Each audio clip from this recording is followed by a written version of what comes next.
Tuhan bersamamu dan bersama rohmu. Inilah Injil suci menurut Markus. Dimuliakanlah Tuhan.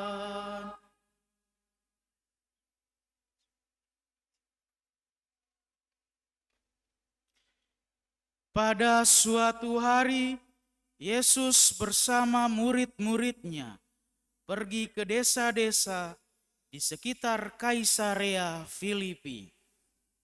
Di tengah jalan, Yesus bertanya kepada murid-muridnya, "Kata orang, siapakah aku ini?" Para murid menjawab, "Ada yang mengatakan Yohanes Pembaptis, ada juga yang mengatakan Elia, ada pula yang mengatakan seorang dari para nabi." Yesus bertanya lagi kepada mereka, "Tetapi menurut kamu, siapakah aku ini?" Petrus menjawab, "Engkau adalah Mesias." Lalu Yesus melarang mereka dengan keras supaya jangan memberitahukan kepada siapapun tentang Dia. Kemudian mulailah Yesus mengajarkan kepada mereka bahwa Putra Manusia harus menanggung banyak penderitaan. Ia akan ditolak oleh tua-tua, oleh imam-imam kepala dan ahli-ahli Taurat, lalu dibunuh dan bangkit sesudah 3 hari. Hal ini dikatakannya dengan terus terang. Tetapi Petrus menarik Yesus ke samping dan menegurnya dengan keras. Lalu berpalinglah Yesus dan sambil memandang murid-muridnya, Ia menegur Petrus dengan keras, "Enyalah iblis, sebab engkau bukan memikirkan apa yang dipikirkan Allah, melainkan apa yang dipikirkan manusia."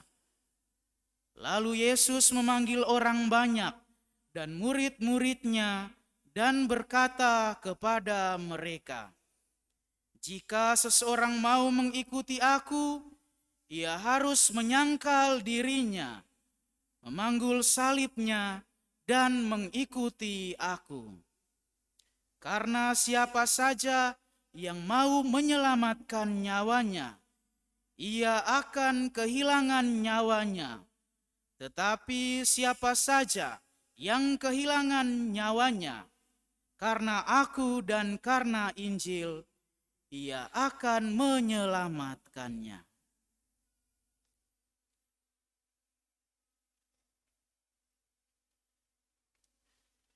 Demikianlah sabda Tuhan. Terpujilah Kristus.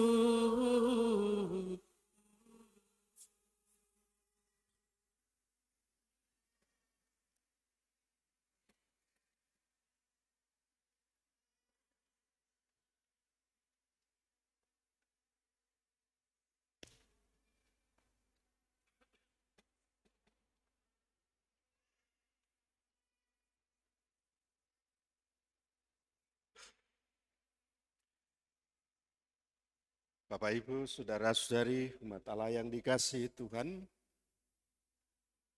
kalau Anda ditanya atau saya bertanya kepada Anda, siapakah saya? Ada yang, siapa lu? Gua kagak kenal. Ya maklum, karena memang saya jarang-jarang muncul di sini kan. Tapi kalau sekarang Tuhan Yesus ada di sini, lalu bertanya kepada Anda masing-masing, siapakah aku ini bagimu? Jawabnya pasti bisa berbeda-beda satu dengan yang lain. Mungkin kalau dia adalah seorang pendoa, jawabannya, Yesus, Engkaulah andalanku. Karena aku suka curhat padamu, maka Engkau adalah tong sampah bagiku. Bisa jadi seperti itu kan. Kalau orang yang sedang merugi usahanya, jawabannya apa itu kira-kira? Tuhan, Engkau kok diam aja sih?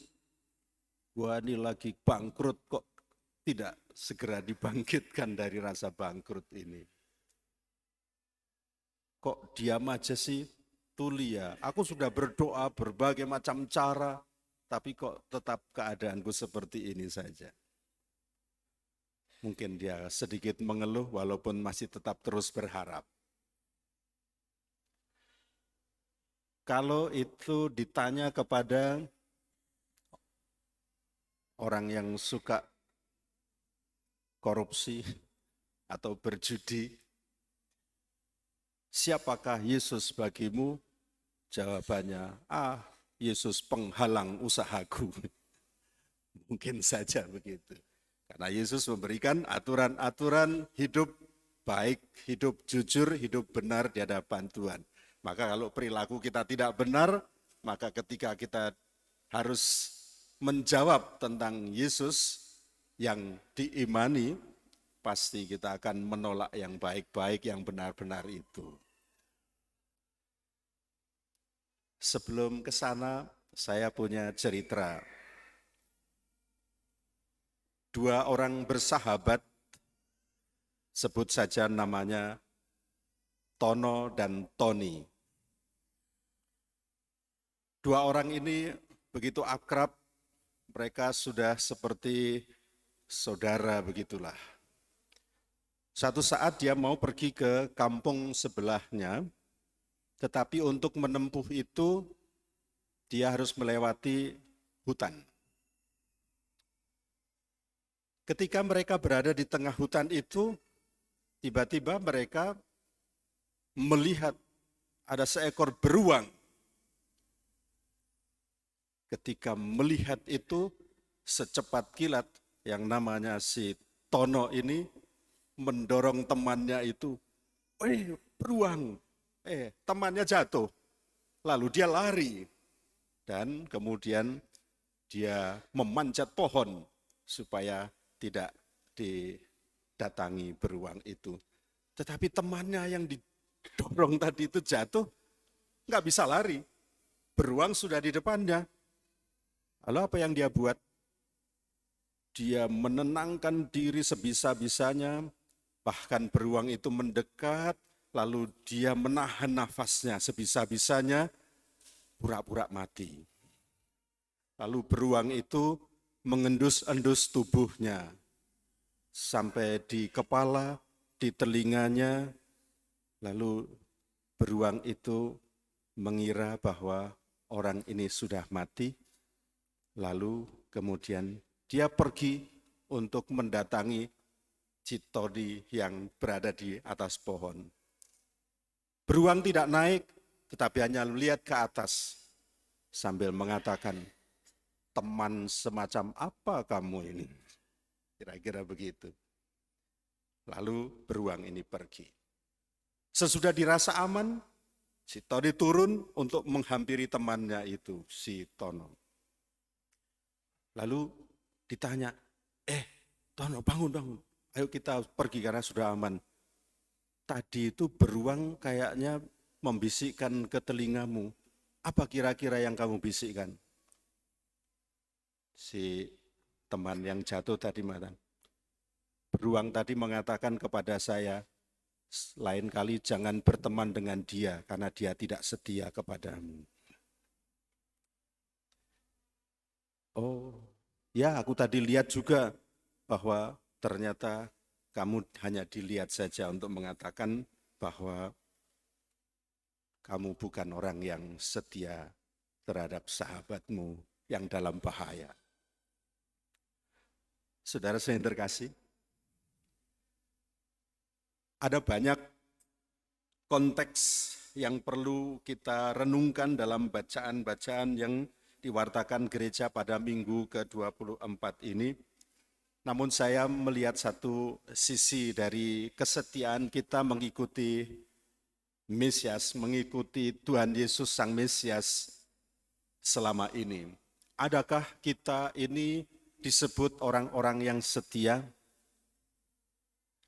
Ada banyak orang yang mengatakan bahwa ketika saya merasa sukacita mengikuti Yesus dan ternyata membahagiakan, bahkan dia menjadi penjamin hidupku, maka dengan segera dan enaknya mengatakan, aku mengikuti Yesus dengan senang hati. Tetapi ketika kita mengalami sebaliknya, apakah kata-kata ungkapan senang mengikuti Yesus itu muncul begitu gampangnya? Saya tidak terlalu yakin. Bisa jadi protes itu datang pada hati kita. Bukankah ada pameo begini sekarang itu? Hidup itu mestinya selagi muda kita foya-foya. Nanti tua kaya raya. Mati masuk surga.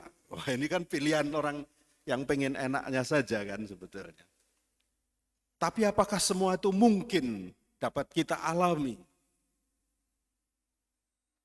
Ketika Yesus menjadi sahabat para murid, Yesus memilih murid-muridnya untuk menjadikan mereka pewarta kabar gembira. Pada saat itu para murid diperlihatkan kehebatan Yesus yang juga diwariskan kepada mereka, karena para rasul juga diberi kewenangan untuk menyembuhkan orang, membuat mujizat. Dan ini semua membahagiakan para murid itu. Dan itulah yang dirindukan para murid, bahwa Mesias yang diharap-harapkan itu Mesias yang bisa menguasai dunia ini. Tetapi saat Yesus mengatakan Mesias harus menderita, wah, Petrus dengan semangat kemuridan, merasa diri yang paling hebat, dia mengatakan, tidak, Yesus, Mesias tidak boleh menderita, apalagi disalibkan. Saat itu memang para murid belum siap untuk menerima pewartaan tentang Mesias yang sebenarnya. Maka Yesus mewanti-wanti mereka, jangan dulu kamu katakan, nanti ada saatnya Mesias itu dinyatakan, saat ini belum. Nyatanya Petrus mengatakan, tidak, Yesus jangan menderita. Karena itu Yesus lalu menghardik dia dengan mengatakan, enyahlah iblis. Lah, murid-murid Yesus disebut iblis. Karena apa? Seringkali manusia hanya memikirkan dimensi manusiawinya saja. Sedangkan Tuhan memikirkan keilahian hidup manusia ini nantinya. Keselamatan jiwa-jiwa keseluruhannya. Maka apa yang dipikirkan Allah belum dipikirkan oleh Petrus dan para murid yang lainnya. Karena itu Yesus menghardik mereka untuk mengingatkan bahwa kalau kamu mau mengikuti aku, kamu harus berani menyangkal diri, memikul salib, dan mengikut aku. Para saudara yang terkasih, ketika kita merasa sukses, senang, gembira, kita akan dengan segera menyatakan, Yesus memang pantas kuimani dan aku senang hidup tinggal di dalam gereja. Tetapi ketika kita mengalami sebaliknya, mungkin saja kita mengatakan, untuk apa ke gereja? Akan menderita bagi kita jika kita tidak setia mengikuti Yesus dalam jalan salibnya, untuk mencapai pemuliaan, untuk mencapai sukses, tidak akan kita dapat begitu saja. Dan ini tantangan bagi dunia sekarang, di mana banyak orang menginginkan sukses itu cepat dialami dengan meniadakan prosesnya. Sehingga orang tidak tahu bagaimana langkah-langkah untuk sampai pada sukacita itu. Orang mengatakan bahwa Allah itu kan bisa gampang dicapai dengan kita beli saja jabatan. Seolah-olah gampang. Nilai instan dalam kehidupan ini akan membuat kita akan menderita saat kita menerima tantangan-tantangan dalam hidup ini. Maka Yesus mengingatkan kepada kita semua bahwa dalam kehidupan kita memang tidak ada hal yang instan. Tapi dalam proses tahap demi tahap Allah telah menentukan jalan hidup kita. Karenanya perlu kita sadari betapa Tuhan itu setia menata jalan hidup kita. Nah, kalau Allah sudah setia, maka dari pihak kita juga dituntut kesetiaan itu sendiri. Kalau kita mengatakan Yesus adalah sahabatku, benarkah? Sahabat, padahal ketika saya mengalami sukacita duniawi, saya lupa yang namanya Yesus. Itu berarti tidak setia. Tantangan-tantangan kecil seperti itulah yang sebetulnya seringkali kita abaikan, kita lupakan, sehingga seolah-olah kita bisa jalan menurut cara kita sendiri. Tuhan menghendaki bahwa jalan hidup kita untuk sampai pada pemuliaan, kesempurnaan, kita harus melalui jalan salib. Meskipun terasa berat, tetapi ketika kita melakukannya dengan sukacita, dengan setia, jalan salib seberat apapun, kita lakukan dengan gembira. Karena Tuhan menghendaki semua murid Yesus akan memperoleh sukacita karena dia setia pada jalan salib yang ditawarkan itu. Para suster itu sudah menyangkal diri. Para romo, diakon juga itu sudah menyangkal diri. Orang banyak menikah kok di usia muda malah nggak mau menikah. Itu kan menyangkal diri. Apa yang mau dicari di zaman seperti ini? Ternyata Tuhan menuntut, berani nggak kamu menyangkal diri? Ketika kami menjawab, ya bersedia, lakukanlah. Waduh, jalan salib. Harus dipikul salib yang kita hadapi. Tetapi apakah kita harus menyerah memanggul salib kita? Kalau kita mau mengikuti Tuhan, maka jalan itu tidak mungkin kita singkirkan. Kita tetap harus setia melakukannya. Bapak Ibu juga demikian, pilihan hidup, panggilan Tuhan menghendaki Bapak Ibu menjadi keluarga Kristiani, agar saling mencinta, agar mereka saling menyempurnakan. Jalan hidupnya kan banyak tantangan di situ. Waduh, menikah gereja Katolik sekali seumur hidup, hanya dengan itu doang. Padahal yang lain, waduh, salah pilih saya. Terlalu cepat memilih, padahal ada banyak yang lebih ganteng, lebih cantik. Tapi sudah kadung, sudah kadung. Maka harus melihat apa yang dikehendaki oleh Allah dalam kehidupan kita. Semua untuk sampai pada kemuliaan tidak mungkin instan. Kita harus melalui jalan salib, melalui penyangkalan diri. Sesudah menikah kan, wah kalau sudah menikah nggak mungkin jadi romo nih, nggak mungkin jadi suster nih. Lah ya sama saja sebaliknya. Tapi semua panggilan hidup dituntut pada jalan salib Tuhan agar kita tetap setia melakukannya. Barang siapa bertahan sampai akhir, dia pantas memperoleh pemuliaan. Santo Yakobus mengajarkan kepada kita berbicara soal iman dan perbuatan. Apakah kita cukup mengatakan, aku orang beriman, tapi tanpa perbuatan? Enggak cukup. Tapi ada juga orang mengatakan, aku sudah berbuat baik dan bla bla bla dan seterusnya. Tapi ngapain beriman, ngapain ke gereja dan seterusnya? Enggak cukup juga. Tetapi ya Santo Yakobus mengajak kita kepada kita, tunjukkanlah imanmu dari perbuatan-perbuatan. Kesaksian hidup dewasa ini kan tidak mudah ya. Kesaksian itu satu tantangan berat bagi kita yang harus kita jalankan terus-menerus.